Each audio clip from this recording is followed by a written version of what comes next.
Frag Radio.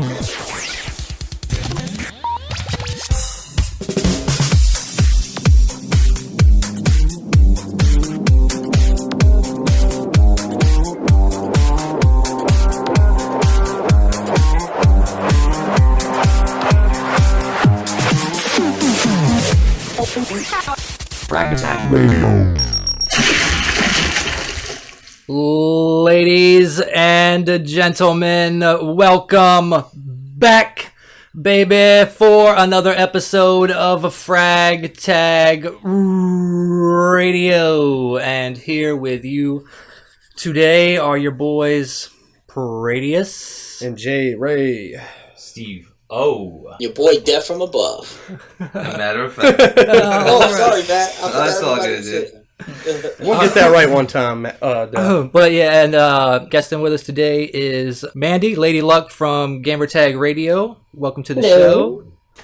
And also Aaron from Game Enthus. Glad to be here. All right, so before we let Big Kev roll into the Comic-Con information, got to get those plugs out there. Gotta get the plugs.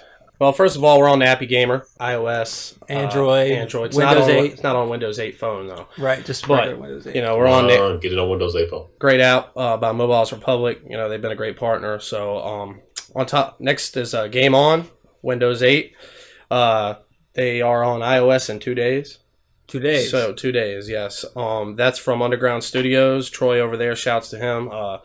The next few, Game RSS, which they have two versions. They're on Android. They're by Black Air. And right now, the app is the Haunted Frag Tag Edition for the month of October for Halloween. So. Shouts to Dominic over there. Yep. Xbox One News by Hoek Software. They're on Android too. And then another Android app is Xbox Game News by RuXXL. And then World of Video Game News on Android as well by Destroidy. So, and that concludes.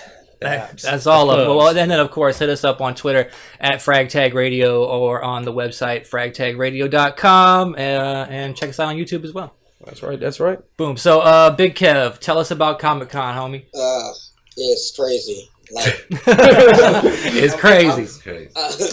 I'm working right now currently in the Empire State Building, and Comic-Con is maybe about 8 blocks straight up, but they're pretty long blocks. A block from my job, I already see the cosplaying, and this was on the first day on Thursday. And it wasn't that nice out, and the lady had on a cami outfit. So I was like, these guys love their Comic-Con. This was my first one, so I, having a press pass, just walked in and have to worry about getting on that 4-hour line.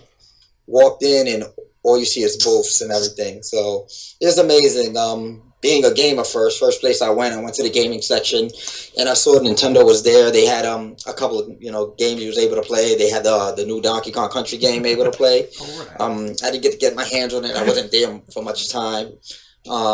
They had a couple of DS games. They had the Monster Hunter 3 and a couple of games that recently the Pokemon X and Y. They had that Pokemon. Yeah, people love their Pokemon. And they actually had... First thing I was looking for is Xbox One and the PlayStation 4 to see our, the next gen consoles. So Xbox One was present, but it was not playable. They had it on a display. PlayStation 4 was not playable. They had a picture of a sign that said PlayStation 4. Well, that was nice of them to have that. How hard would it have been just to get the stuff in there? Isn't Xbox doing that whole tour hey, come play? Yeah. So why wouldn't they have it at Comic-Con? Yeah, just spare one console. Comic-Con would have been a great spot for the tour. They had a big gaming contest there too. Every day somebody was winning an Xbox One, a gaming rig, a PS4, a Wii U, and tickets to PAX East. And I was like, why couldn't they at least have the PlayStation there, at least representing it, and be able to play at least one game, 5 minutes? I mean, it's coming out in about a month, and I know Taco Bell's giving some away free early, so... That's not reassuring that they're not having it set up for people to play at a big event. No kidding. I guess because it is... my thing is that because I guess it's more of a comic book convention than a gaming convention, that's probably why they didn't really push on it. But where better to show it off, I mean... How could it hurt? Yeah, exactly. Well... That was actually my first time seeing the Xbox One up close and personal, and it is really, it's kind of big. It's a VCR. Does it still look like a VCR? Yeah, Yes, or yeah, it's big. VHS. It's the old school VCR where the cassette tapes come out on top. Wow. Yeah, it's big. You know, Wow. hopefully that was an original prototype, but it's, from what I've seen, it's big. But I'm still looking forward to it. You know, it's gonna go in the wall unit, and it's just gonna be put in disc. You know, once it's in there, you're gonna forget about it. You'll The never appearance do it is again. just that first day. Unless you see smoke coming out of that hole, then I guess. Yeah, these are straight. So what else? How many days did you spend at Comic-Con? I mean, was it Comic-Con, New York Comic-Con is 4 days every year, Thursday through right Sunday? to Sunday, but I only went Thursday and Friday because, as I told you guys before we started recording, I just recently bought a house, so I'm in the process of breaking stuff down and moving, and I had to work Saturday, so I just went those 2 days. Saturday I was there. I actually met the hip hop gamer, another guy from Brooklyn. He's a cool guy. Is that nice. the first time you've met him? Yes, this is the first It's time always I've an met. experience. Yeah, I see him. He had Saints Row 4 sneakers, and I'm looking at it, I was like, that's crazy. No, they were red and black, actually. Keeping it real.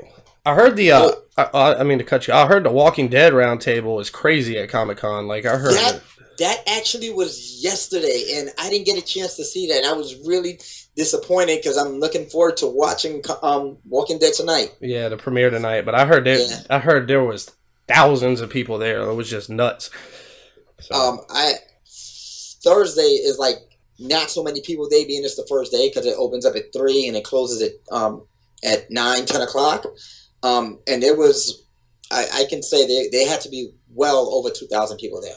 Wow. So, and Saturday, I was in conversation with another fellow, a podcaster, JVB, and he says he go every year. He says Saturday is the most craziest day.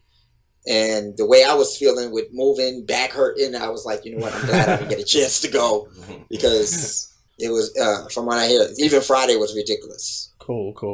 But, you know, they have a lot of, mostly comic book related stuff, comic books, posters, wall scrolls, figurine, wall scrolls. For those who don't know what a wall scroll is basically like, you know, the old Chinese movies when they actually open up the script. It looked like a script. They open it up. Steve-O's probably got something to say about that. You can see the look in his I eye. have a couple that they're pretty awesome if you're really into that stuff. I had some for Dragon Ball Z when I was in my teens when it first was starting to come to the U.S. But you know, you get married and the wife says, "Oh no, this is not gonna stay. I'm gonna go to the kids' room." I was like, "All right, you know, I have my Xbox, so I'm happy. I have my gaming TV and everything." You could just do like P and everything he wants to put on the wall now. He just throws in Solomon's room. Yeah, pretty much. It was fun. I actually seen gameplay demos of both South Park: The Stick of Truth. I heard and they showed Watch that. Dogs. How was that? How'd that look? From Watch Dogs, from what I seen, they showed a little section of the gameplay. They showed that you met up with this guy named Jordy, and when you meet with Jordy, you know you're gonna need guns. So first thing the guy who was playing, first thing he did, he went to like the ammo store, bought guns and ammunition. He bought like a rocket launcher, like assault rifles and stuff. According, you're playing Aiden Pierce. And what it is that in his past, he wasn't a very good man. And he was pretty much a bad guy. And wasn't a very good man. he got married, you know, had kids, and he's protecting his family from his past, you know, from them getting hurt. His past catches back up with them. So this is basically where the game comes around, like the past catching up with him, and he's doing what he has to do to keep them safe.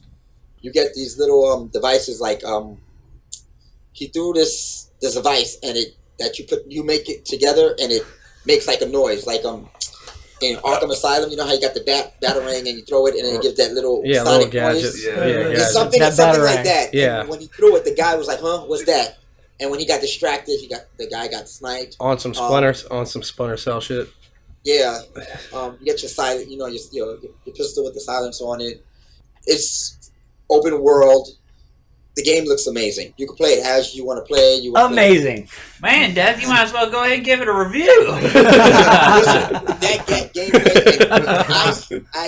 One type of game I hate is stealth games. I can never get into them. I don't have the patience for it. Watch Dogs is pre-ordered. I'm getting that. Yeah, Day one. definitely. Yeah. South Park, how'd that look? South Park. They showed the demo. They showed it was D&D type gameplay. Original old school turn based. Yeah, that's what I hear. It's a lot like Ni no Kuni to a degree for PS3, from what I hear. Like the style of the battle system or whatever. Typical South Park version. Cartman's mouth is ridiculous. He's calling everybody. He's apparently in that sense. He's the king of this D&D world. They got elves. The dungeon master. Yeah. Kenny is the princess. Like, Oh my god. they're going to see a bar, and so they tell you, the bar is down in the basement. So you go down in the basement to look for the bar. And I don't follow South Park too much. The guy with the crutches who stutters a lot, Jimmy. He's the Barb. And they grab Kenny and Cartman and they close the door. So now you go down there, you're fighting the Barb, old school, like Final Fantasy style, where they attack. Some of the attacks was like the guy, he farted to get them days.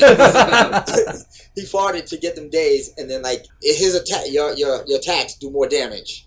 The Barb is singing. He's not in the melee. He's like in the background. He's singing, and his songs strengthen his like a buff. His warriors. Yeah. From everything I heard, the South Park, the game looked pretty dope. I mean, that's the first. That's the first they've shown of anything. Like the yeah, that's and they actually announced too. Emulate. Yeah. Well, they actually announced it's actually coming out in December. It's coming out this year. December 10th. December 10th. So it's finally actually going to release. Yeah, yes, I know. It's current gen. Been consoles. This is what they told us. Crapping it out like that. Do they have any hope that this is going to December? I mean, they've missed They missed everything. At that I know. They're going to wait until the new consoles come out and then come out with it. I mean, after Black Friday. Yeah. It's December 10th. There's like the actual date that they got like 2 weeks before Christmas. I think they were kind of. I don't think anybody really expected it to come out this year. I mean, after all the turmoil they had with the publishers and stuff, I think everybody kind of wrote it off. I'm not sure anybody actually thought it was ever going to come out. Yeah, true. True. Limbo. Yeah. Well, definitely looking forward to that though. So. But yeah, so glad to hear Comic-Con went awesome. GTA Online, I know me and Matter of Fact have been playing a shit ton of it. Thoughts, Matter of Fact? Well, once it finally got up and running, it was actually pretty decent. I mean, after it took us I played it 5 o'clock in the morning, like when it dropped. Yeah. It worked. Made my character, did the first race, cut it off, went to work, came home, nothing happened. Yep. It was pretty much that thing where like you would start the tutorial, your character would walk up to the first car, and then it would just load for hours and hours. Yeah. Did y'all have the thing where the cars, like when that first happened, you know how that first race they dropped the car off to you, and then it'd show your character getting in the car, and then for me it would show another car being dropped off, and another car, and it would go from day to night, and it was like it was weird, man. Even happened one time where I was able to walk around and everybody else was still frozen. Yeah, and I was able to shoot them or do whatever, but I still couldn't access any cars or do any missions or anything like that. Now, see, I was able to get past that, and I could run around the whole world, shoot people, and alert the cops and whatnot. But there was no missions anywhere. Yeah. You're one of the few people that got that far, then, because most people got stuck. I didn't even get to the race to begin with. Like I was stuck in I would get like 5 minutes of the hey, we're loading you into the GTA Online, and then we can't connect, sorry, you're screwed. Wow, yeah. So I got to the beginning of the race but could never race. Those cloud servers were up and down. I mean, like even after they put the first patch out, which fixed the tutorial, it still was hit and miss. Yeah, there were times I tried joining your game, like a lot of times things weren't saving. Like on 2 or 3 occasions I stole a car, put a tracker on it, and then bought insurance for it, and then left the game and came back, only to find out that the car was no longer there, but yet it saved that I had spent the money, so I didn't have the money. Yeah, that's a dirty trick. That's crazy. Can I ask a silly question? Go for it. How does forgive me, it's been a long time. How does GTA Online compare to the online stuff for GTA 4? Because I haven't played that in I don't know how long. Wow, good question, but I mean, like GTA 4 online, you could get into the open world and kind of like cause havoc with people, but there wasn't really like a whole lot you could do. I don't think it was as much a sense of community. Yeah, Like they're trying to. there's like death matches and whatnot and stuff in GTA 4, and they had like cops and robbers. Yeah, but this is just like almost an MMO type thing, where it's just. I mean, you can do anything from this open world: death matches, races, even golf. Arm wrestling, darts, boat you races. can do arm wrestling? Is Sylvester Stallone there? No. Over the top. But yeah, I got jet ski races, flying jet races, off-road races. I mean, pretty much You can buy properties, Parachuting. buy cars, dress your character and whatever. I mean, it's just a ton of stuff to do. Rob stores. A world If you within a buy world. a property, only you. I mean, other players aren't really feeding into you making money off the property you buy. It's just something you have to get things cheaper within your own version of the city, right? Online, you can buy yourself an apartment, but you don't make money off of it. Mm-hmm. You actually lose money because your apartment comes with a garage, and there's a mechanic that comes with your garage who you can call on your phone, and the mechanic will bring you your car whenever you want. Or fix but it, right? but you have to pay him. I think it's $50 per day. Is that a lot? I don't know how the money works. Not really, no. No, it's You it's earn a drop money. in the hat. Yeah. And then You think it has legs? I mean, overall? Like, Yeah. Oh, yeah, You think I'm yeah. playing this in 6-8 months? I think so, Yeah, because easily. one of the things that they're going to do is the heists from the single player game they're going to bring into multiplayer. So there's supposed to be some heists that you're going to be able to do, and then they're even talking about in the future expanding it to other cities, like maybe Liberty City or somewhere along those lines. At Comic-Con, interesting. the voice actors, the guys, IGN asked them if they was able to voice anybody in any other game, who would it be? I read about that. Franklin said that he wished he could have voiced CJ from San Andreas. Yeah.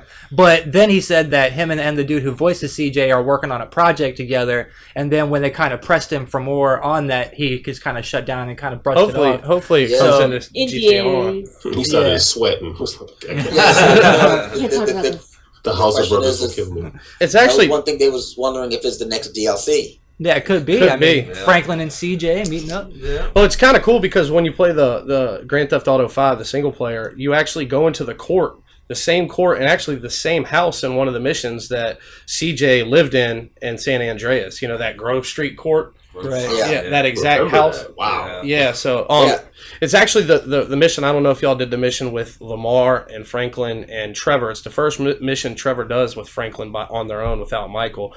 When he hands him the brick or whatever, and Lamar sniffs it to test it, and he's like, "Let me test the other side of that brick." And he's like, and then they get in a big shootout or whatever. That house was CJ's house in San Andreas. I thought that was a pretty cool little Easter egg. So San Andreas took place in the 90s, though, right? yeah, it Yeah. did. Yeah. So Yeah, you'd that's have the an thing. older CJ playing. I don't think it was CJ. I don't think it was CJ in the house, but yeah, you're talking about if the DLC came out. Yeah, it would have to be a much older CJ. Yeah. If you realize in the gameplay, they make little Easter eggs in regards to one of the missions that I was doing. They mentioned something around Nico and Yeah, the yeah. fighting that you go and fight. They're called the Lost. The There's a motorcycles. lot of Easter eggs. Johnny was in there too. Johnny's a meth Yeah, head yeah. in this one. The guy you play from the Lost in the in the Damned. Yeah. And yeah, they do mention Nico. He said some cat out in Liberty City is making a name for himself named Nico Bellic or something like that. When you do your first heist, I think that comes up. So it was pretty cool. That's pretty. I pretty much did the heist, met Trevor, and was like, "Yeah, I'm good." Yeah, Trevor's a nut. Dude is a nut Trevor's job. crazy. Now, question. I didn't really get much gameplay of online, but I remember in our last show we was talking about J Ray. You was talking about how there's all this property signs. Yeah. Foreclosure sales. Now, are those the houses that you actually buy online? No, they're not. They might be in the future, but like all those foreclosure signs have nothing to do with online, like I was suspecting. Because pretty much the places that you can buy online are just apartment buildings and garages, from my understanding. Yeah. And like the cool thing is though, like P bought the most expensive apartment, and I was in it last night. We were kind of going in there, and you can do like he can buzz like other players up, and you go up there and you can watch TV or do all kinds of little kind of Take bong rips, shots of whiskey. yeah. whatever you want to do. And then, but I thought it was pretty cool that you could actually go upstairs. Have you guys recently played? Because I was reading on one of the apps that we're on.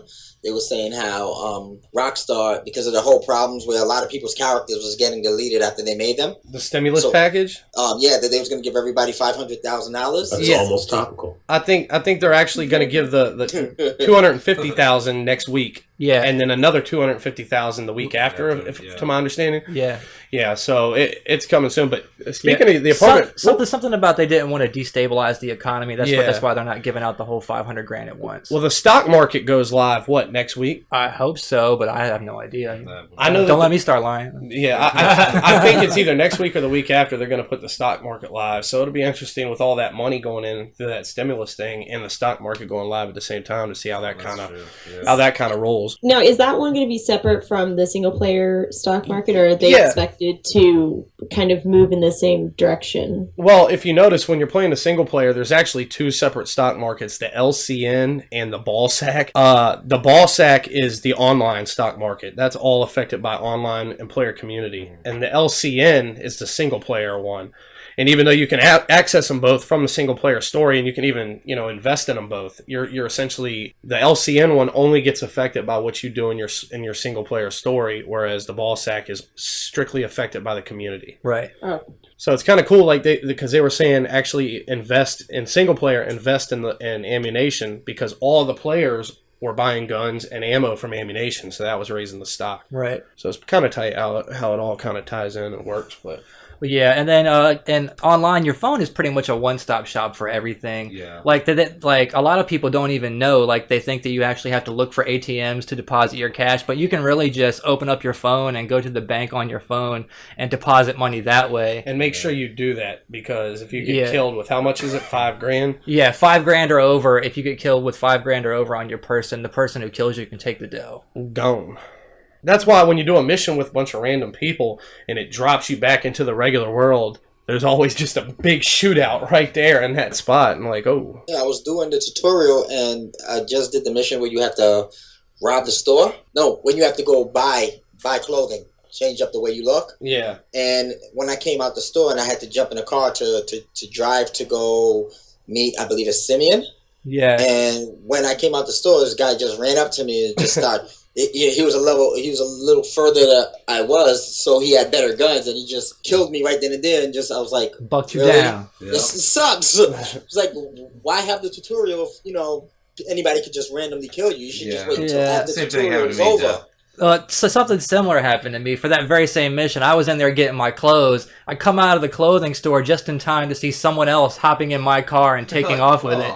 Yeah. Well, that's what you got, a remote bomb now, so.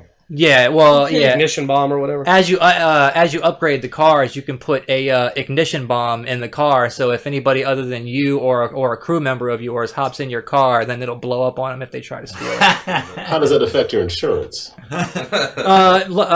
Insurance is a flat rate no matter what you do to the car. Must be nice. Yeah, really. Yeah. Nothing like real life. But it's definitely nice to have insurance, because I cannot count on both hands and both feet how many times my car has exploded. Yeah, I mean, it's pretty cool though. Like the amount of things that you can do. Like I'm only like a level 13 or 14. I mean, y'all are up in the 40s now. But the sheer things to do. Like my map is just absolutely filled. Yeah. With markers and missions and sports. Like, I was reading, I haven't played golf. I played in single player, but I haven't played online. But they were talking about how impressive the actual golf game was in the game. Like, they were saying it was just, had a lot of depth, and you could actually play it with friends as a golf game if you wanted to. Of course, it's not Tiger or anything, but, it's... enough to pass the time. Yeah. They don't have table tennis in there. That's a big disappointment for me. Well, they have real tennis. I want table tennis. I want Rockstar table tennis inside GTA 5. Yeah, that would be tight. Hell yeah. So, we'll give them a call and tell them to put foosball for you, all right? Have you tried any foosball games recently? No. Not too good. Okay, all right. So that's pretty much GTA Online in a nutshell. Yeah. So we can bring it on into the news. A couple of quick quick little bullet points. Zen Studios is putting out the new Marvel pinball table, Doctor Strange. You know how you love your tables. Pinball FX 2 is my game. Yep. That's awesome. I think you've got more tables than anybody in the history of it's. How much money have you invested just in Pinball FX? Probably a couple hundred, I guess. How much do you play it? No. But Maybe at least the tables look good, okay? they do. They look Like- awesome. There's a question: are you good at it though? When I play, I'm good. When I play. So to answer your question, no. See, I love it, but I'm not good at it. I look at my friends' scores, 50 million and a billion. Yeah, How are the people division getting these scores? See, it's specific tables, though, because I suck at certain tables, but I'm really good at other That's ones. how I am. No, The this same guys way. and my friends is every table. Like these guys are the number 1 and 2 every table, like across the board. It's insane. And I They have too play. much time on their hands. I'm playing with my toes or something. I don't know what's going on. Yeah, there's a guy on my friends list who has an insane amount of super score on there, and I actually sent him a message, and I was like, dude, how the hell are you so good at pinball on here? And he messaged me back, and he was like, well, I play pinball a lot in real life because the bar that I go to has a single pinball machine, and if you can get the high score, then you get free drinks for the night. There you go. Wow. So I guess I would play pinball if that was the case too. Yeah, he has like trained himself, I guess. This guy's getting hammered every night, like just all playing pinball. Yeah. It's pretty impressive. Got to meet this guy. Well, I've never met him, so if you meet him, you'll be the first person who did. But yeah, so definitely looking forward to that Doctor Strange table. I will download it, play it, and then be done with it. Next little bullet point. PlayStation 4 will... they're going to be patching in Bluetooth and USB support for headsets a little bit later. Not going to be available right away at launch, but they'll be patching that in later. Should we grab a pitchfork and a torch for that, or because it's Sony? No, should we yeah, come see, and collect the body. exactly. Well, they're gonna patch it. So It's not Microsoft, so it's perfectly okay. If it was Microsoft, we would have devoted an entire podcast to bashing it. Of course, that makes sense. But yeah, so they'll patch it in later. And to be fair, Microsoft has a lot of stuff that they're going to be patching in later on the Xbox One as well. They'll be So, patching in the fun sometime next year. yeah. They made a great idea, and then they forgot to make it worthwhile. So We were actually just talking before the Man, show you're so mean. about like all the It's a blanket stuff that the statement. consoles are supposed to have that they just aren't going to have at launch. It's crazy. All the stuff that's been announced that they're like, oh yeah, by the way, it'll be coming next year. It's almost like both consoles could have waited like another year and came out next year to like get they everything could right. have. Yeah, I mean, it's not like we don't have great games coming out for the current gen right now anyway, so... Yeah, it's almost like Yeah. both of them wanted to beat the other one to the punch, and so they both ended up kind of rushing these things out. Yeah. That's exactly it. Well, I mean, if you look at any of the console launches, most times you have a 6 to 12 month period post launch, even with the 360 and the PS3, that it was a bit of a struggle. I mean, how many of you bought like the 360 at launch? I did. I did. I did. Not this guy. Not I was me. bored. Yeah. I'm actually proud of you guys. I waited 4 months because I wanted Ghost Recon and Oblivion to be out before I bought the system. You waited 4 months. The hype didn't just sweep you up and No. carry you. Okay. The We rest had of this us. discussion already, you. For me, it was Perfect Dark Zero. I was a giant fan of Perfect Dark on the Nintendo 64. So when I saw that it was a launch title for 360, And then it sucked. I was like day one. So I got it, and yeah, well, I wouldn't say sucked, but it definitely was nowhere near what I was hoping it would. Well, be. the graphics alone on Perfect Dark Zero were like... original Xbox. Yeah, graphics. original Xbox graphic. Because I remember you were like, come by the house, man, you got to check out Perfect Dark. And I came by and I was like, I liked it because it was Yeah. launch. At launch, you have on launch goggles. You know, Exactly. things that you let You slide. I knew it wasn't as roasted good as Call of Duty, but I enjoyed some of it. But yeah, I mean, hell, you go back now and look at Call of Duty 2 when it came out on 360. That game looks horrible compared to new Call of Duty. True. It's hella better than Perfect Dark Zero, though. Oh, I'd say they're about on the same level. Mandy, have you Just bought depends on your any, style. Yeah. Mandy, I have a question. Have you bought any console at launch? Nope. Really? Wow. That's good. I am that really picky person that I love the hype of the consoles. I'm excited for what new consoles mean, but I won't buy it until it has something I really want. You just like go stand in the store just to be a part of the zeitgeist. You just sit at home and like plug your ears and just feel the hype. But like, Well, I wish I had that kind of self-control. I'm just like, I have to have this. I don't know. You know what? For the 360 launch, I was still playing, the Xbox, and so I'm not quite sure. This time, at least, I have a gaming PC, so it's not like I'm really limited from playing next-gen titles. I just can't play console titles until I'm willing to. This is something that I wanted to ask you in particular, Mandy, since you're a Steam PC gamer. How are you feeling about that Valve controller? You know what? It's one of those things that it looks kind of awkward. It does. It looks a lot. Yeah. Very awkward. It looks admittedly, it looks very awkward. That being said, the same way that I try not to judge other, the console controllers until I can actually play them. Right. Unless I can get my hands on it, I'm not going to say one way or another whether, especially because on one side we look at it and we go, well, obviously PlayStation and Microsoft, the Xbox have been doing this for a while, so they know what a controller should be. Yeah. At the same time, they're stuck in certain boxes because if they go too far away from that, their fan base will riot. Right. So on one side, it could be a very bad move for the Steam controller. On the other side, it might be the chance for them to do something that maybe Microsoft or Sony can't. So it's one of those ones, it's up in the air. Yeah, can you imagine if Microsoft came out with that controller for the Xbox One? Exactly. Unfortunately, we'd have to devote a whole month worth of podcasts. I mean, the rioting that would occur, you have to look at it from both sides. I look at it, I'm like, I'm kind of iffy because I like, the DualShock 4 for the PS4. I did like that very well. I haven't been able to play the new Xbox One controller because the one they had at E3 sucked. Right. But apparently it's been modified and it's better. But those two companies, they're very set. If Sony came out with something that wasn't in the line of a DualShock controller, Sony fans would be upset. If Microsoft came out with something that wasn't like their Xbox controllers, Xbox fans would be upset. Right, definitely. Steam and Valve kind of have the choice to do whatever the hell they want. Yeah. Because they don't have that preset, preconceived notion of what their controllers should be. That being said, it does look really weird, and I'd have to get my hands on it. Now, I haven't played PC games, but do most PC when using a controller, from what I've always heard, is like they more use the Xbox controller rather than any other controllers. Is this true? It's wired. I use a wired Xbox controller, probably just because I have a tendency to misplace the wires for my PS4 or PS3 controllers. Right. So I'm usually looking for one, but I guess it also depends on what you play it with. In my case, I only use the controller for racing games on my PC.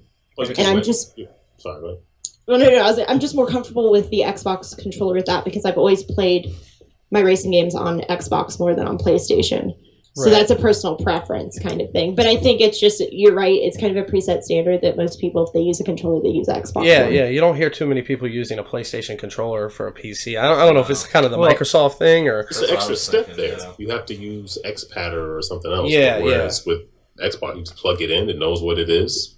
You good to go. It recognizes it automatically kind of thing. So True.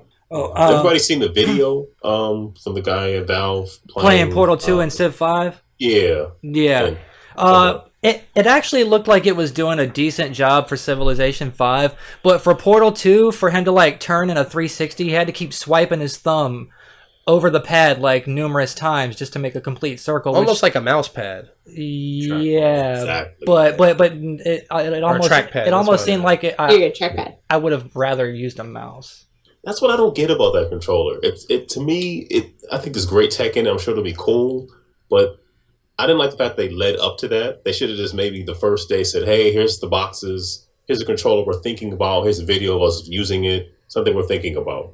But it's solving a problem no one has. I mean, if you like mouse and keyboard, use mouse and keyboard. Like a controller, you plug in a controller. Who said they didn't want face buttons? Innovation is great. The N64 controller was innovative, but it also came with software that leveraged it. I think day one. Why rethink what I already own with this controller? Unless they're going to come out with Half-Life 3, which you can only use on that, which would be crazy, and they wouldn't do it. Right. So therefore, why do it at all? It'd be a timed exclusive if they did.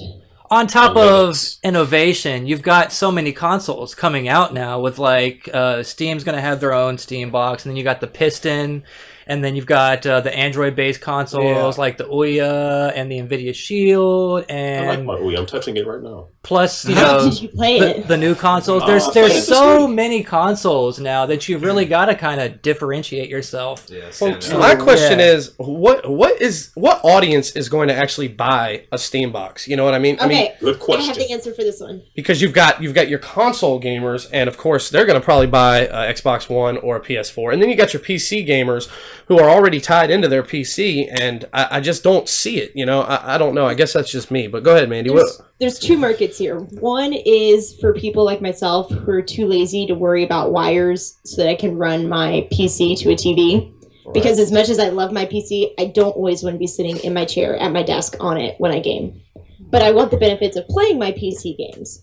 Right. And I'm just too lazy to either run really long wires to the other room where my TV is, or I'm too lazy to unhook everything and move my computer. Well, no doubt. No doubt. I mean, I understand that, but how So many people there's- is that? You know what I mean? I just don't know So- if that's a large market. Well, it's not going to be a super large market, but what they're really counting on is, like, right now, obviously, people are very set with consoles, you know, the console gamers on, am I Xbox One or am I PS4? Right. But the fact of the matter is we've reached a point now where within 2 to 3 years that, you know, people are buying multiple consoles. Yeah. People have an Xbox 360 and a PS3, and in some cases they had or still have a Wii. You know, you pick up something like a Ouya. So what they're really banking on is having hopefully a price-effective alternative option for people that own multiple consoles. Because a lot of guys are like, oh, well, I don't see the point. But you have to think about it this way. If you buy an Xbox One and a PS4,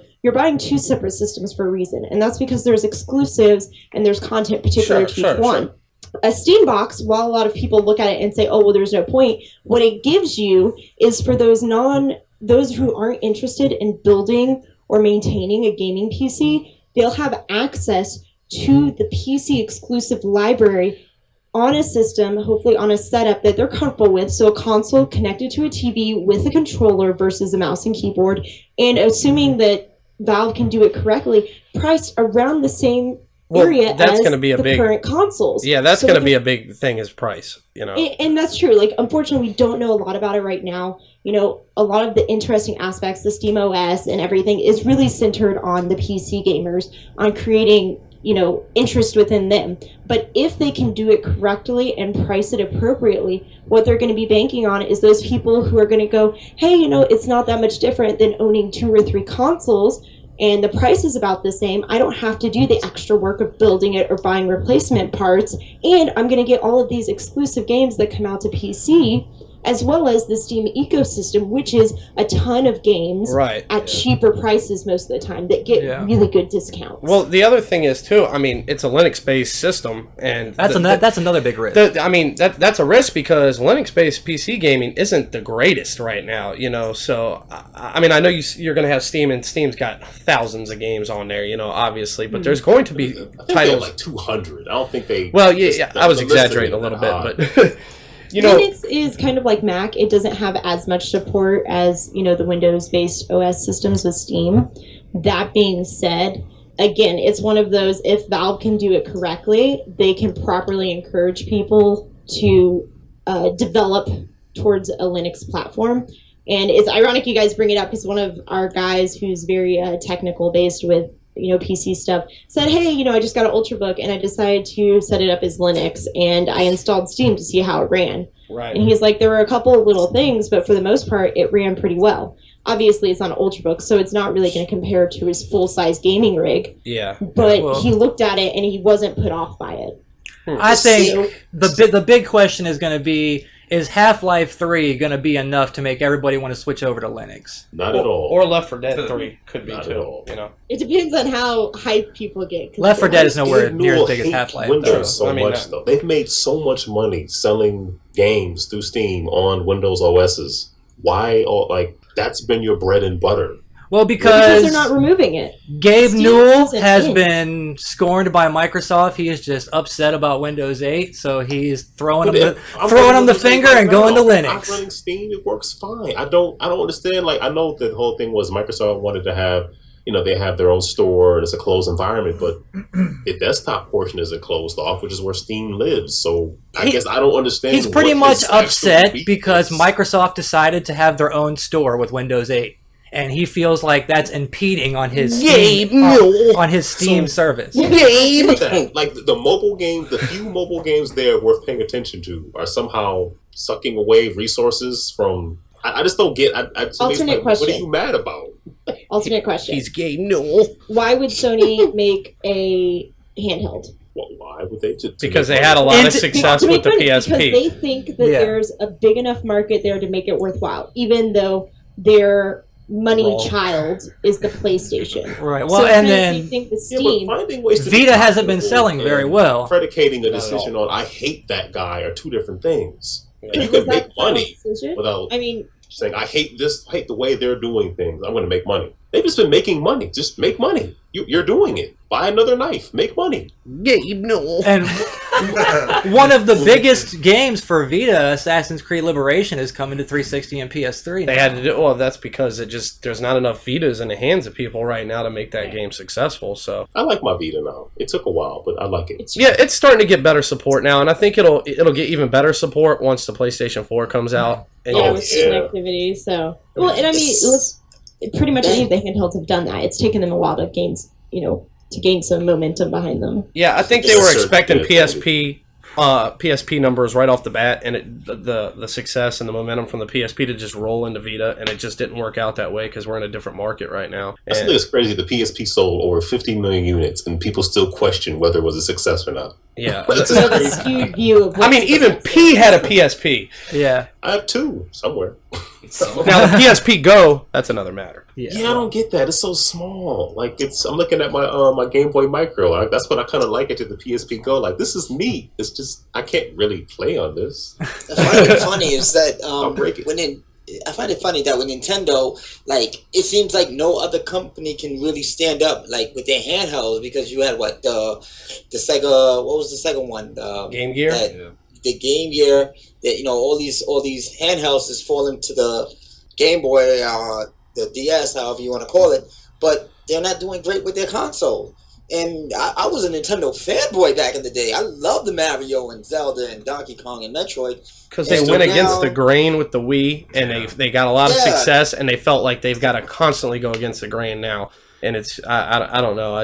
not doing too well. I had an argument with a friend about that. He was saying how if it's a great game, you should play it. But I was like, yeah, but I shouldn't have to, if it's a motion game, I understand. Yeah, I don't want to have to wave my arms around to beat Bowser. We had concentrate and sit there and. But to be fair, the Mario games are still top notch. Oh yeah, They're definitely. still firing all cylinders. Well, Aaron told me when I was on his show that his favorite type of game is platformers. So we know you're a Mario fan. Yes. But you got to remember is also that when you have these motion sensors, that sometimes they don't pick up the motion. You could do it 100% and it's not reading it correctly. So now if I want to go left and then it's reading it for me to jump, just to throw something crazy out there, it doesn't work well.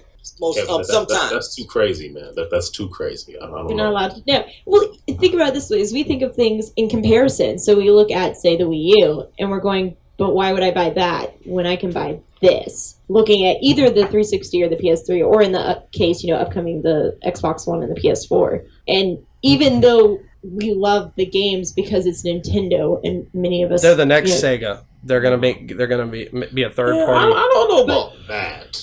Give it 10 years, they'll be the next Sega. That's a prediction. Right about they that could one. probably maintain themselves as a handheld, assuming that they can compete properly with the mobile market. Plus, they will have to get a new president before they go third party because Iwata, or however you pronounce his last name, that guy is just going to either sink the ship or they're going to take off and do good because he's pretty much already said They've just been a day late and $1 short with the Wii U because it's not a next-gen console. No, it's not. It's not.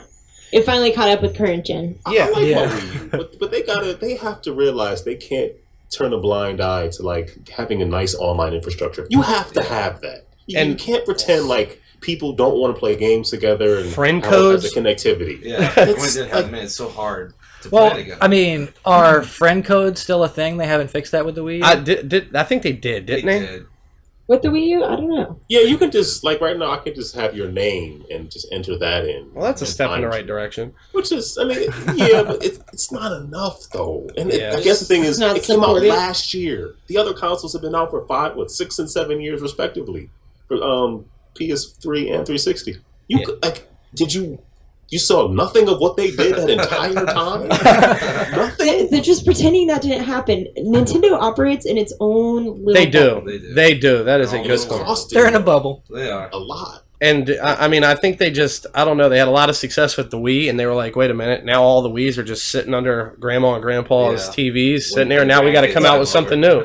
And Well, now they've announced that they're going to stop manufacturing the original Wiis, and I guess they're hoping that maybe that'll encourage more people to go pick up a Wii U since you Yeah. can't buy the old Wii anymore. No, it's going to encourage I them to don't pick know. up a PS4. Their whole thing was or their Xbox. marketing, though. Like, besides Yeah. our reasons for why the Wii U wasn't exactly something we wanted to buy, they didn't differentiate it. Most people didn't know they were two different systems, and whoever came up with whoever came up with that name should have been just Shot. thrown Assassinated. out of a window But of a very perfect- tall building. It's like the perfect double-edged sword. You have Wii, Wii 2 which would've been people better. know.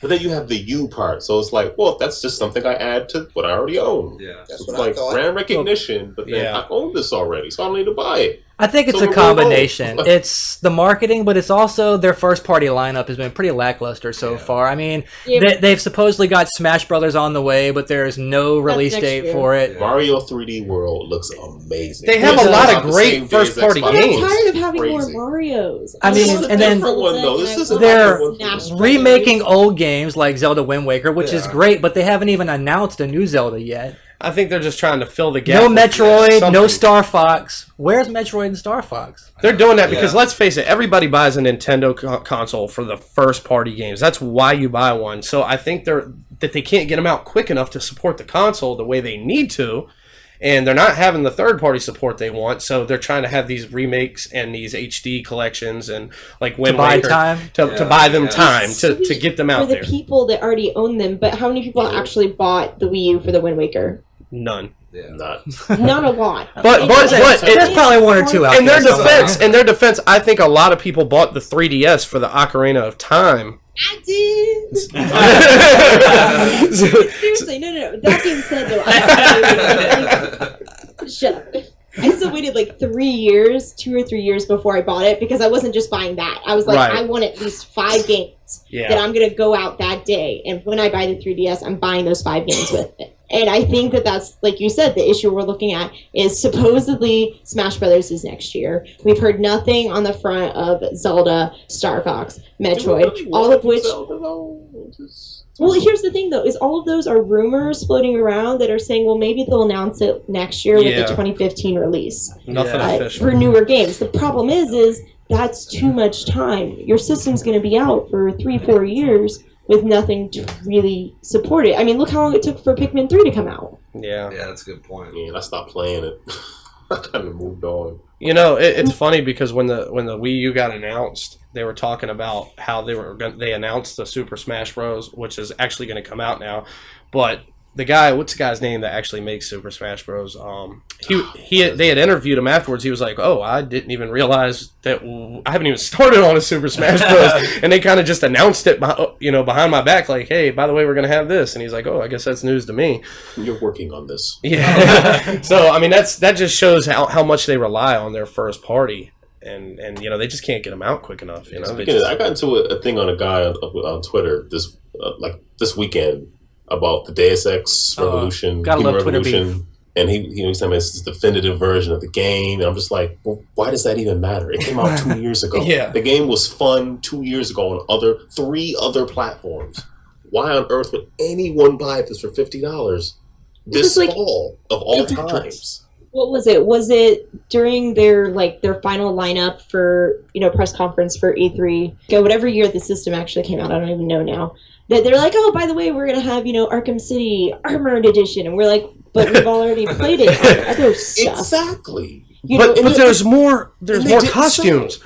well, and the thing is it's a great idea for people that aren't us, who are, your regular everyday people that are going to go out, they're going to be like, oh, look, a Nintendo something, and they buy it, and then they play stuff, because they're not playing those games elsewhere. But the fact is that those first 6 months of most systems is based on the early adopters, and early adopters aren't your regular consumers. They're not your everyday people. They're your hardcore fans. They're the people like us that are really involved in the industry. Yeah. And so you can't make your system, you can't base your marketing and all of your planning on the regular people that'll pick it up down the line. If you really wanted to sell and you want good word to get out, you have to base it on your early adopters. And they weren't doing that. Which I think is what Sony did a great job on with the PlayStation 4, from the jump. And that's another thing, is that when you have this game that's like with the Arkham City, it was already been out 2 or 3 years before it comes out on this on the Wii U.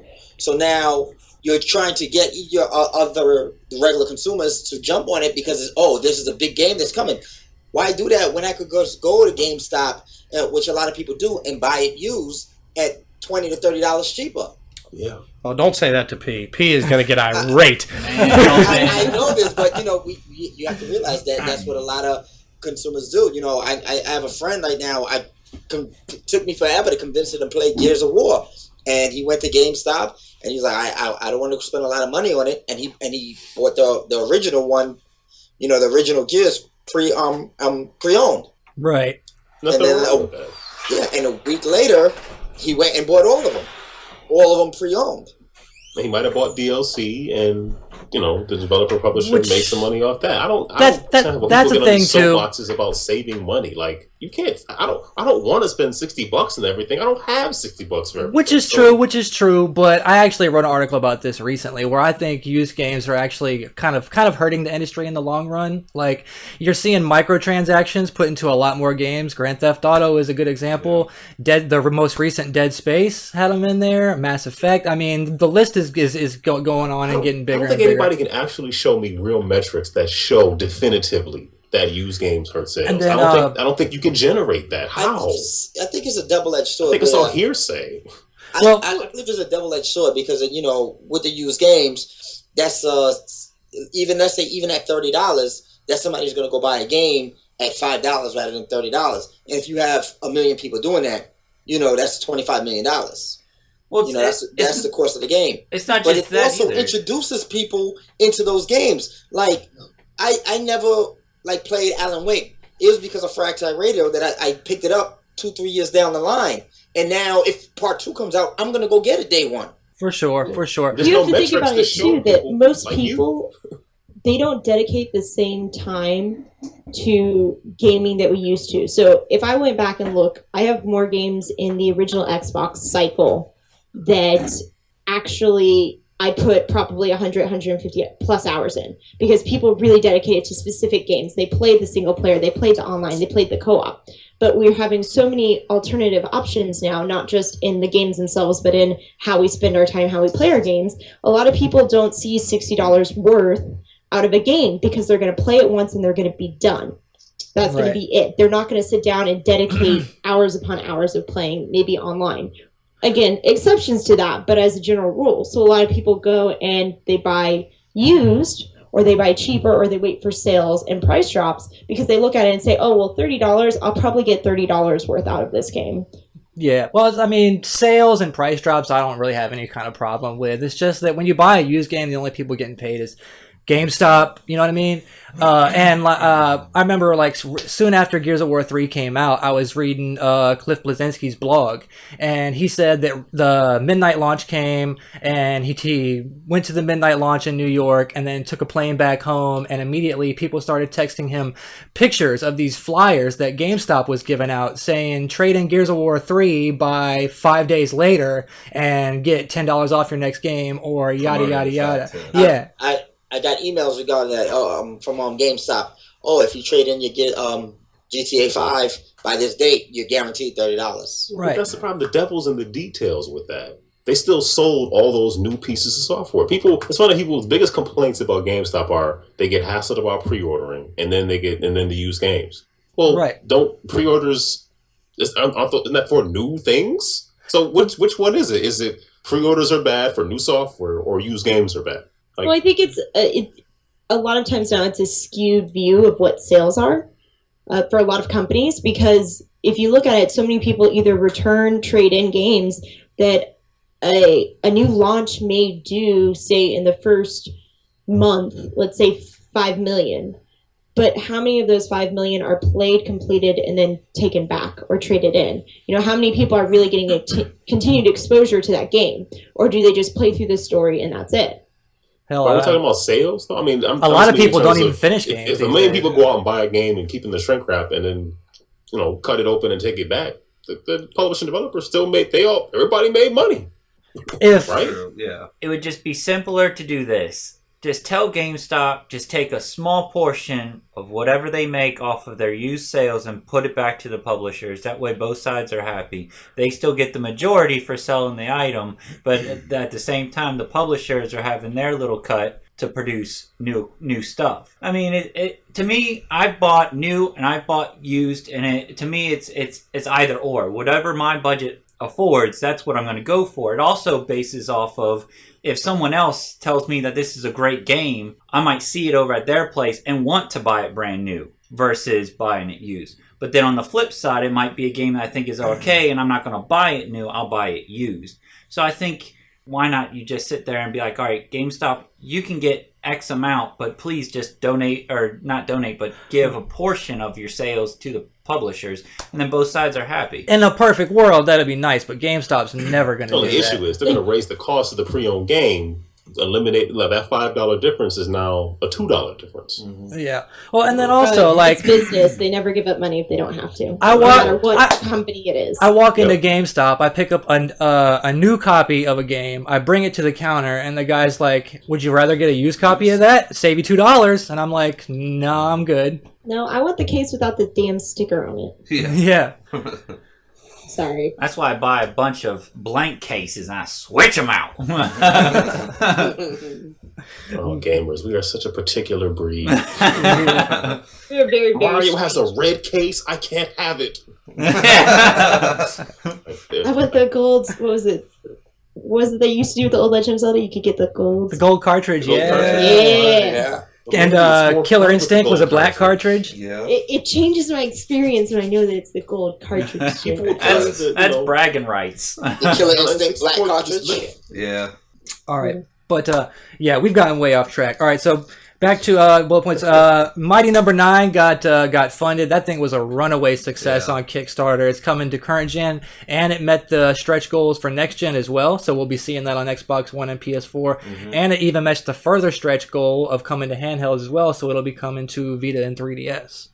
So, you know, I am a giant fan of Mega Man, and I know Matt is too. Yeah, looking forward to that game. Let's see. There's some rumors going around that Microsoft's streaming service could possibly be called Rio, but at the same time, I'm thinking that might be a code name, because Microsoft has always like codenamed their stuff after like cities and places like that. So yeah, exactly. Mm-hmm. I'm thinking that might be the code name for their streaming service, but it probably won't end up being the actual name for it. Can I ask a silly question?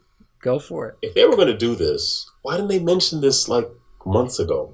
Well, it's like, why didn't they mention that fitness? Yeah. Like, well, you know, I'll give, for that one, I'd say they're probably, you know, trying to get the contract signed. But in terms of stuff they're developing in-house, when Sony's talking about Gaikai since, February? Why didn't you mention that you were doing this?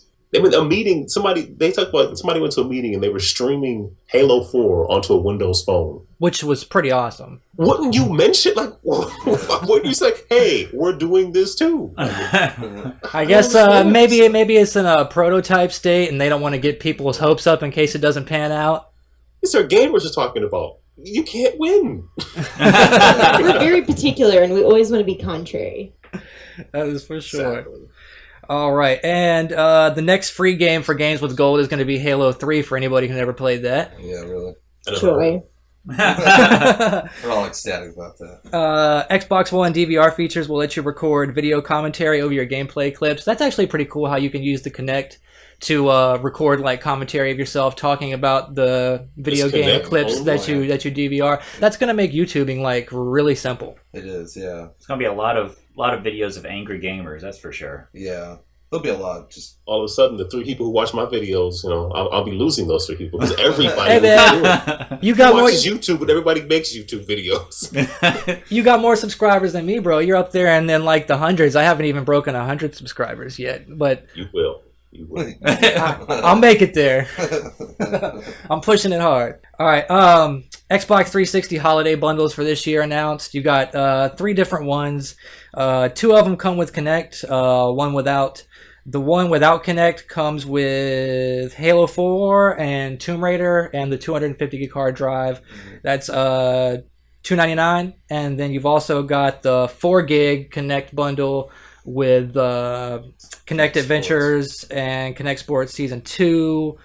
Like I said, that's the 4 gig. That's $299. Or you can get the Kinect bundle with a 250 gig hard drive and those same games for $399.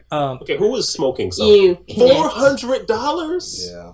That's the cost of going and buying me a PS4. Exactly. I think- What are they thinking? I like Kinect. I own 2, but come on. At this point, I Negative. mean, at this point, anybody I like anybody who ever planned on buying a current gen console already has one. So a holiday bundle is almost minute, and especially when you're trying to get people to buy the Xbox One, why would you even make 360 holiday bundles? Yeah, I do have to wonder, because it's always that idea of, if you're spending time, effort, and resources to work on this stuff, not that I want them to stop supporting the current gen, because obviously a lot of people are going to take their time to move over to the next gen. For sure. But when you're putting through the effort to make these announcements, say, hey, guess what we're doing, guys, to all of the people that already own that stuff, we look at it and we go, so what are you doing with the stuff you're supposed to be releasing, like, next month? For $100 more. Like, who hit their head? There definitely needs to be a price drop, and not just for bundles, just overall in general. Yeah, it's that time. Maybe I'm guessing like soon after the Xbox One launches, you'll probably see a price drop. Yeah, I guess See, maybe my they're just trying to get. My thing is, as when much as the they can. 360 dropped, wasn't it $400 when it dropped? $400-$500? It was $299, I thought. No, Mine was 400. I got the White Pro with the White Pro with the 20 gig hard drive. It was 400. Yeah. And you're talking about 8-9 years later, it's still the same price. That's crazy. Come on now. That's Yeah, called well, remember, capitalism. apparently the Kinect's worth $100, so Plus, you're getting the games Why with do you it. hate Connect so much? I just do. I love Well, it. My kids No, I love it. don't. It's great. See, I don't gotta worry about that. I don't got kids, so. It works I like it by with myself. certain games. that's it. the first Kinect has some issues, but the second Kinect, the new one for Xbox One, is super freaking accurate. It's what the first Kinect should have been. And Even just for the voice stuff, I think is cool. I don't feel like searching. I just tell it what I want and it pops right up. See, but I don't use. That's a nice this pop for sound you made. I the like that. games, so I don't have to worry about that. I know you're a PC gamer. The PC is growing on me. I have Steam and I play on my TV and it's Well, no, I just even my regular consoles. I literally I don't watch TV, so I don't have Netflix, and I don't. you literally use whatever. have a stack of papers, open the window, and just put your Xbox on it. The papers won't blow away. I use it to play video games, and that's it. Like, all I have to do is put the disc in, press A, and it loads the game. What voice commands do I need? That's a good point. That's a good point. That's a good point. Connected stuff. There's still good games for Connect. Oh, there are, People and way too hard on it. it's just it's not something that I play. So, can but you? it's, All right, it's great for certain people. good games for Kinect on 360. You're talking about? Yeah. All right. Dance games. Other Central. other than Dance Central, Kinect Sports, and the Gunstringer, can you name 5? Fruit let's Ninja. see. Child of Eden, Fruit Ninja. What's the other one I like? Of course, I'm on the spot now. Do they? Well, I don't know. The Connect Party 1 and 2. Yep, Connect Part. Yep. Oh, when other families over when they have kids, I put that on. No, they have a blast. They have Oh, a blast. I just did that last week for my the daughter. kids like pass out of fun. This is like I will say that my parents like it a lot. My parents are in their 50s, and they be getting down on Kinect bowling. Like, But, you know, like that's what? Andy said earlier is like the Connect is not for like us hardcore gamers. It's for kids. It's for the casual gamer who wants to do something else. And after a while, it's just like the Wii. When it came out, it would sold millions. And after a while, nobody wants it. There has been some good application with the voice commands. Like playing Mass Effect 3 with the Kinect was a big difference for me. Being able to just issue voice commands to the squad members rather than pausing the game and bringing up the menu to give them the orders. That it helped to keep you in the experience of the game. Ghost Recon And too, right? yeah, Ghost Recon had stuff like that in there. They patched in for Skyrim voice commands where you could call out your dragon shouts and stuff. And the voice command stuff has been cool, but I haven't really played too many motion games that I've enjoyed as of yet. I like that baseball game too. Home Run Star. It's goofy, but I enjoy it. And a Diabolical Pitch, I like that too. I'm not too... Diabolical Pitch. Well, Suda51, Yep. me and Steve are big fans of his Love games. Yeah. That's a goofy game. All of Suda's games are. The voice command, the voice recognition on the Kinect really pisses me off because I'll sit there, I'm like watching something like Breaking Dead on Netflix, and then all of a sudden it just turns off and stops, and I was like, okay, it constantly picks up. Yeah, that lately pisses me off. it picks up words that aren't even close to saying Xbox to initiate another command. I'm like, well, why would it do that? Like, Well, I was gonna say, hopefully the new one with the Xbox One will be better. But I do, my brother and my sister-in-law really like watch TV and movies with Kinect and everything, Netflix. And I just remember, everybody's there, having a party, getting ready to watch a movie, and like every 20 minutes, somebody's having to scream Xbox play, like 5 times before it'll recognize the command because happen. it somehow got paused. So hopefully the new Kinect will do better because, not that I wanted it before that, but then I, after sitting there and having to watch that happen, as funny as it was, I'm going, this is not endearing. no, it doesn't help. It certainly does not help someone who isn't interested. And speaking of Netflix and all that, is all these applications still going to be behind the paywall for with the Xbox One? That's a To my good understanding. question.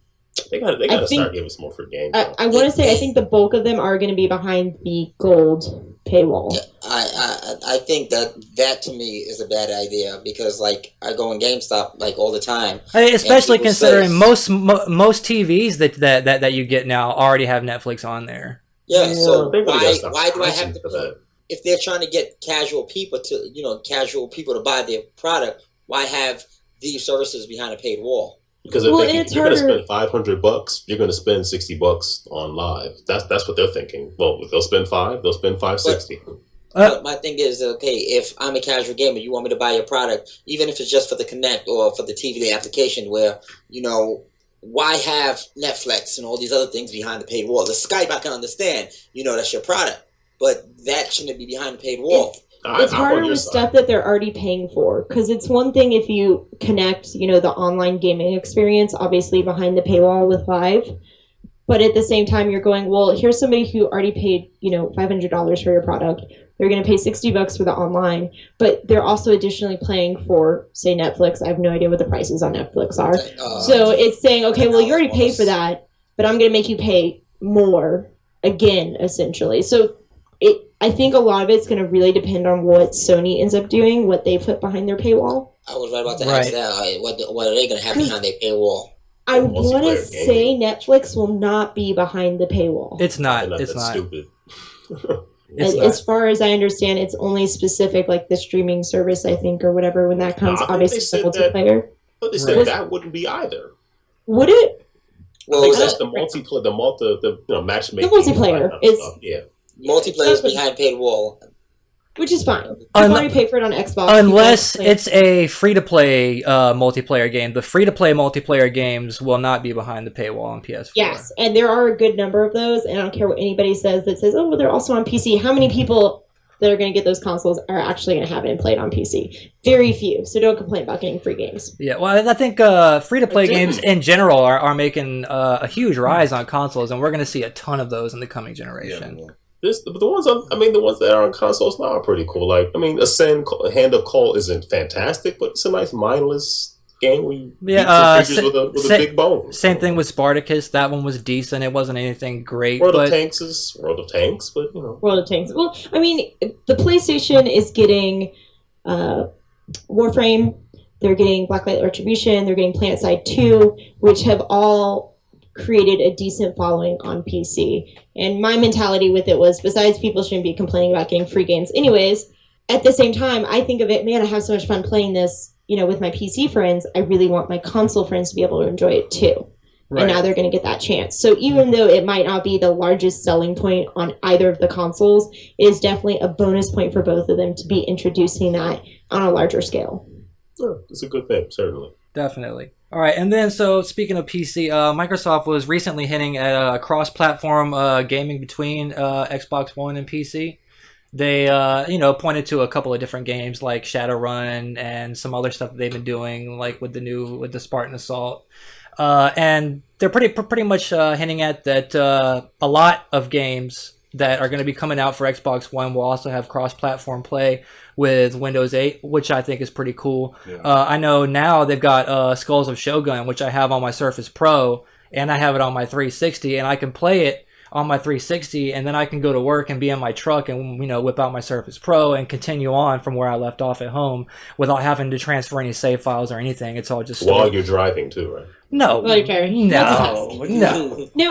I'm not as familiar. I don't use Windows 8. I have no interest in it. But is it running like the Games with Windows Live or whatever that was that Microsoft did? That's dead. Games for Windows Live has been shut down, but Windows 8.1 is freaking awesome. I've been using it for about 5 months now in the preview version, and the final version is coming out soon. And they've taken all the best stuff from Windows 7 and all the best stuff that they had from Windows 8, and then they've just kind of married it together, and it's the best Windows ever.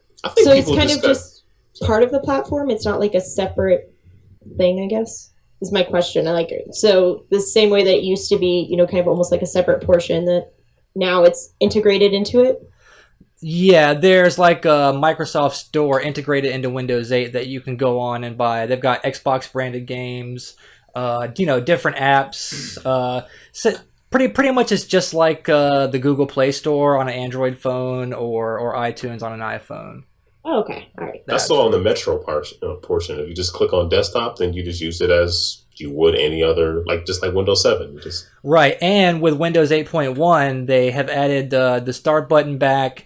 And they've also made a boot to desktop option, so you don't even have to see the Metro if you don't want. You can have it boot straight to desktop now. And people will still be upset, but whatever. Well, that's because it's Microsoft. I mean, people really, you would have thought Windows 8 was only the Metro interface. People were so livid. It's just click desktop. Because nothing was better than XP, but 7 was better than XP. Really? In terms of stability. Well, for me, it was faster. It was more stable. 7 was. I don't know about faster though, because Vista I don't know. Was terrible. Well, Vista was, but for me, 7 was great in the way it ran. I didn't really have any crashes going on, but it did seem on the slow side to me. Or maybe it's just now that I'm using Windows 8 now, because Windows 8, I can cold boot to the desktop in 7 seconds. Whereas when I had it's great. When I had Windows 7, it would take 2 to 3 minutes. Yeah. Oh, just to the OS? Yeah, just to power up the PC and get it to the desktop, it would take 2 to 3 minutes for Windows 7. After upgrading to Windows 8, it's a cold boot, press power, it's on the desktop in 7 seconds. And everything else you do, if you're transferring large files, everything else is faster. It is. But I guess they didn't. Maybe their marketing didn't hone on that enough because it really is better. They're too busy making commercials with people breakdancing around offices and stuff.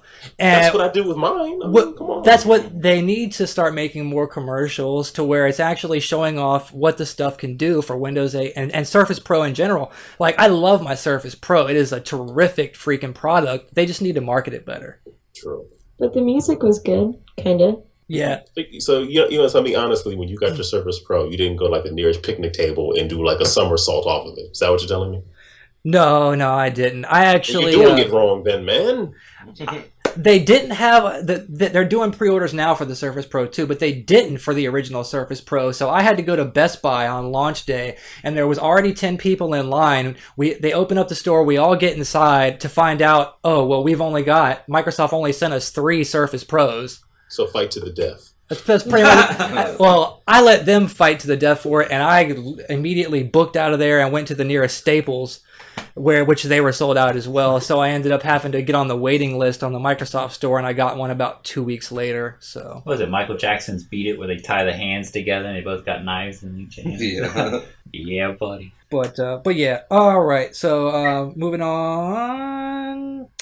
They're developing a number of cloud projects for Xbox One. No surprise there. There's been a lot of privacy concerns recently. Everyone's worried about, is it going to be sharing my face with a bunch of people? And then there's been like contradicting statements. But I mean, Microsoft has pretty much come out and said, and the data from your Kinect does not leave the console. And now you can cut me off. Go ahead. Yeah, sorry about that, but one of our guests has to leave. Okay. Lady Luck, definitely thank you for having on. Thanks, guys, for letting me podcast with you. I'm sorry I have to cut out early. It's all You good. guys got me drawn into the discussion. I'm like, oh, look at the time. But It's all good. this is what happens when we talk video games. Yeah, for sure. Definitely.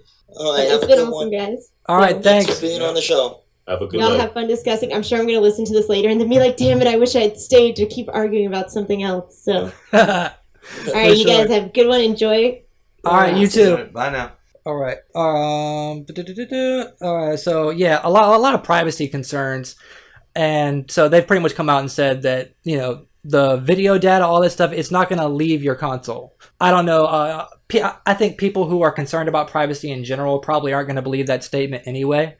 Yeah, that's a good point. But They believe that the fingerprint data for the new iPhone doesn't leave the device, so why wouldn't they believe Microsoft? that's the thing. That you've got these double standards with these mobile devices and consoles. Like, you had the whole uproar over the original plan for Xbox One with the digital being connected, but I can't boot up any game on my Android if I don't have any data running. It'll say you need to be connected to the Google Play Store. Yeah. And people are fine with that. And Steam has been doing the same thing on PC, for a while now too. Now, you don't have to always be connected, but I mean, it's pretty often.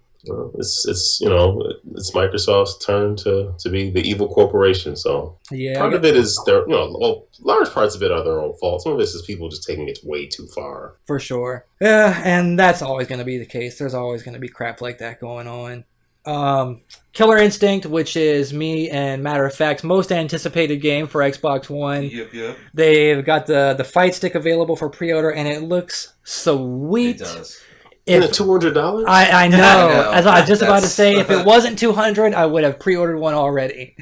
But Speaking of Killer Instinct, they also have a special Ultimate Pin bundle. That you could go into. It's only available through the Microsoft Store, where you can actually buy a disc. Not a disc, but a case for it, which holds, I guess, the pins for all the characters. So it's like DuckTales. There's no actual game in the box. Yeah, it's no. So those hardcore Killer Instinct. At least you get that box, though. That's right. And if there's an instruction booklet in there, that is a That'd be even better, bonus. with like the moves, maybe.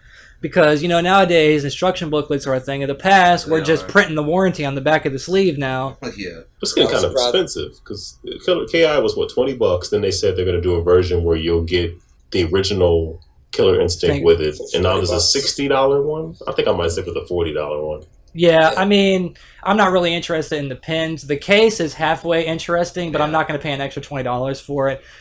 I'll just get the $40 one because it gets you all the characters, plus all the outfits that they're going to come out with for the characters, plus the original Killer Instinct, which I think is the biggest draw there. It's not going to be online.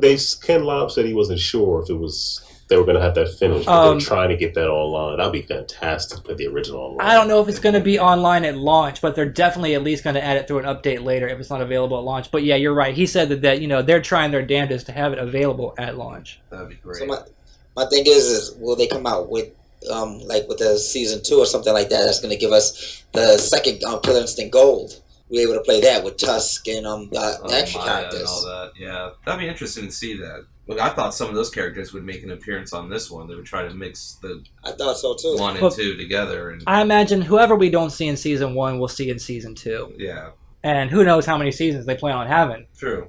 because I think that they're just going to try and make this the definitive Killer Instinct for the next generation, and then just add more characters over time for a few years, and maybe even as long as 4 or 5 years before they do another one, if they even. How many characters are there to add? They just mean new characters because there's only so many. I mean, how many? I don't know how many characters there are. As far as the old characters, they probably got enough for 2.5 seasons. Yeah, if that.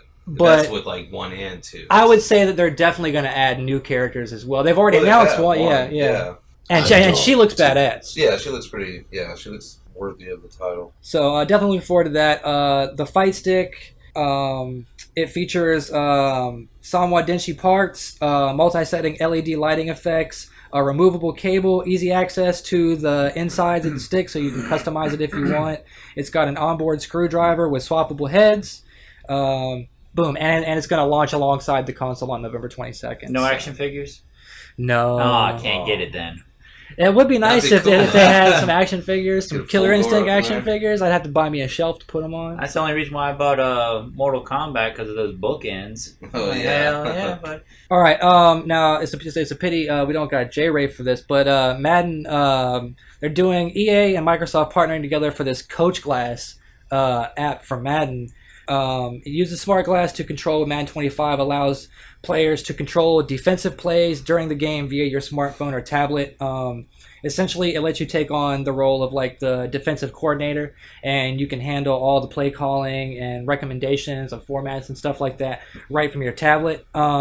It's kind of similar to the Ask Madden feature that a lot of people are familiar with, but it's going to kind of set itself apart by also collecting data from the entire Madden community and bringing that back to you on the Coach Glass app, letting you know like recently used plays that you've done, that other people have used in similar situations, and will also pinpoint the opposing team's biggest offensive threats, et cetera, et cetera. So it's if you're a Madden fan, no, I'm not a big sports guy, but if you are, it sounds like it could be pretty cool. The new Amazing Spider-Man game, they're adding some RPG elements to this. It's interesting, yeah. Really? Yeah. Amazing Spider-Man 2. It's going to bring some role-playing elements to the series. They're also tweaking the way that Spidey web slings to the city, so the web slinging will be a lot more fluent now, which it was a little bit clunky last game. Of course, they're going to expand Manhattan, make it bigger. You got to do that with every game, make it bigger and better. Yeah. But I think, the most interesting thing is how they're going to be adding some RPG elements to Spider-Man. I never would have even thought of them doing that. Yeah, I think it's a way just to add. Well, I mean, think about all the Spider-Man games that have come out in the years that, the past 5 years, they've all been pretty much the same. You unlock combos, different moves, and it seems to me that like a lot more games have been adding RPG elements to them as well. Like, I know that, not just leveling up, but perks and upgrades and things like that. I mean, like, to an extent, you could say that Call of Duty kind of has RPG elements to it in the way that you upgrade and the perks and things like that. It's easy to monetize that kind of stuff. So yeah. And that could be a driving force behind why they're doing that kind of stuff. Saints Row 4, Enter the Dominatrix DLC, finally coming October 22nd in the US, 23rd overseas in Europe. So a lot of people were thinking that Saints Row 4 was just Enter the Dominatrix, that they had expanded into and just called it Saints Row 4. But, of course, Volition assured us that was not the case. They started to work on it, and then they got the idea like, hey, let's just make a whole game, and then, Enter the Dominatrix DLC will still be a completely separate thing, and we'll just release it, later on for Saints Row 4, and that's pretty much what they're doing here. It's going to be the first DLC for the season pass. It's revolving around an alternate Zen invasion, as you know, in Saints Row 4, the Zen invade Earth, yada yada yada. This is going to be like in an alternate timeline where the Saints are trapped in a virtual world run by an AI program known as the Dominatrix. Yeah. So definitely sounds pretty interesting. I will end up downloading this one because it sounds pretty cool. Yeah. I don't know. Aaron, have you played Saints 4 or Kevin? Well, I've not. I know Kevin got deep into it. He was collecting all the little orbs and everything. Oh, that's addicting to that. Yeah, especially after you get the abilities when it shows you where they are on the map. So it's like it really got easy doing it, but it was still time consuming. But you were on that jank hardcore like night and day for like a couple of weeks after it first came out. Yeah, I was on furlough, so I was like, all right, you know what? I don't have nothing else better to do. Kids, go somewhere. I'm gonna play. Get these orbs. So and if Big Kev gives Borderlands 2 a break to play it, you know it was big things. Yes, sir. You know. Boom. All right, and then speaking of more DLC, Assassin's Creed 4 Season Pass recently announced this past week. The good news is it's not just going to be multiplayer DLC. They're actually going to have a whole new 9-mission long campaign, which will be added through DLC. You'll be playing as someone different. It's going to be the dude's first mate. His name is Adawale. And he's trying to rescue slaves and seek vengeance upon his former captors. So, me personally, I think a lot of single-player games that are just kind of tacking on the multiplayer, and not to say that Assassin's Creed did that, because Assassin's Creed's multiplayer is actually halfway decent. But it just seems to me like a lot of games like that have been concentrating. Like, look at Tomb Raider. Tomb Raider was a terrific game. And all they did was multiplayer. Nothing but multiplayer DLC. Nobody wants to play. Are you still playing that, or? No, I mean nobody. Meaning, like, I tried it once and thought, why would you invest in this? Like, it functioned, but it's like, who's really coming back to this? Nobody. I'm like, they could have spent those dollars that they used on those worthless map packs to make some meaningful single player DLC for Tomb Raider. I would have bought all of it, but instead I bought nothing. Or had some more tombs to actually look through. Something like more that. tombs. Or added a dinosaur, whatever. Oh yeah. Anything to add more content to the actual single player portion of the game, I probably would have bought. State of Decay getting its first DLC. They talked about it recently, and it's in certification for approval now from Microsoft, so it'll be up probably really soon. It's called Breakdown, but from the way it reads, from the way they're talking about it here, it doesn't sound like it's like adding a lot to the game. They're more just taking away cars and taking away cars and ramping up the difficulty. Yeah. So faster zombies. Now I'm a big fan of State of Decay. Love that game, but I don't think I'm really interested in that particular DLC. If they decide to add some meaningful content, then I'll be the first one in line. Yeah. Kev, Aaron, have either of y'all been down on State of Decay or no? No, I didn't get a chance to download it. I really did want to play it, but it just never had the chance. And then other games came out, so I was like, you know what, I missed out. If you ever found yourself playing a zombie game other than Dead Rising and thought to yourself, man, it would be tight if someone came out with an open world zombie game that was kind of like Grand Theft Auto. Yeah. That's about an hour. The demo was about an hour, right? I played the demo. Yeah. They added they fixed a lot, added patches and everything. Yeah, it was a little janky, but I liked it though. I could see the potential for it. It was really nice. When it first came out, there was definitely some jankiness, some glitches, but the if you download it today, none of that's there. They've patched it all out by now. But it's okay to release glitchy games these days. I mean, look at Grand Theft Auto Online. So these things happen. Sleeping Dogs getting a sequel. I'm actually surprised because while Sleeping Dogs was a terrific game, loved it, I just never felt like it sold very well. Yeah. So I sold 1 million copies. Well, this is Square Enix though, and Tomb Raider sold, what was it, 4 million, and they considered that a failure. So that's true. With that, I was thinking that we probably wouldn't see a sequel, but evidently they're seeing some potential there. And I think anytime you come out with a new IP, chances of it selling millions and millions and millions are slim, even if it's a great game. Yeah. You've got to put that first game out there, get the name in people's heads, and then when you put the sequel out, you make more sales. Yeah. But 2 weeks after that game came out, it went down from $60 to like $40 or $30. So how much was they expecting to make with a sale coming out so quick? I actually have no idea on that. Unless that was just a way for them to push more units of it. Yeah, which it could have been. It could have been. Destiny beta codes supposedly are already going out. I was not expecting them this soon. A lot of people who pre-ordered the game said they've already gotten codes in their email. Wow. Now, of course, they're not redeemable right now, but it's just interesting to me that Bungie's that on the ball, that they're already getting the codes out there this soon in the game. Now, I could be alone here, but the gameplay that I've seen of Destiny so far hasn't really impressed me a whole lot. Just kind of generic. Yeah, it does in a way, and like the gameplay. I don't want to say boring, but I can't think of a better word for it. It's not innovative. Yeah. Either of y'all going to be getting Destiny when it comes out? Are y'all looking forward to it? I think I probably will end up getting Destiny. Looks interesting.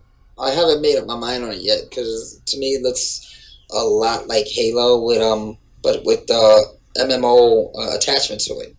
Yeah. So I haven't made up my mind to it. It kind of looks Hopefully like Kevin will buy 2 and then give me one to me, so it'll all kind of work out that way. kind of looks like Halo and Fallout had a baby together. Merged, yeah. Yeah. It does. You know what? It reminds me of also what's this game that's out right now? Indifferent. Defiance. Yeah. Yeah. Defiance is a lot of fun, and me and Matt actually picked that up on a whim. Like, you know, it was just a slow time. We didn't have nothing to play.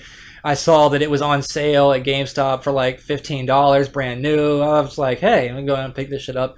Played it. I was like, man, this is actually pretty awesome. Told Matt about it. We went down. He got a copy, and then next thing you know, Steve's got a copy, and Kev's got a copy. We've all got Defiance now. It's a great game, and for an MMO, you know, there's no online subscription, which is nice, big plus. But we haven't touched it since Grand Theft Auto came out, you know. But I mean, we'll definitely make our way back to it.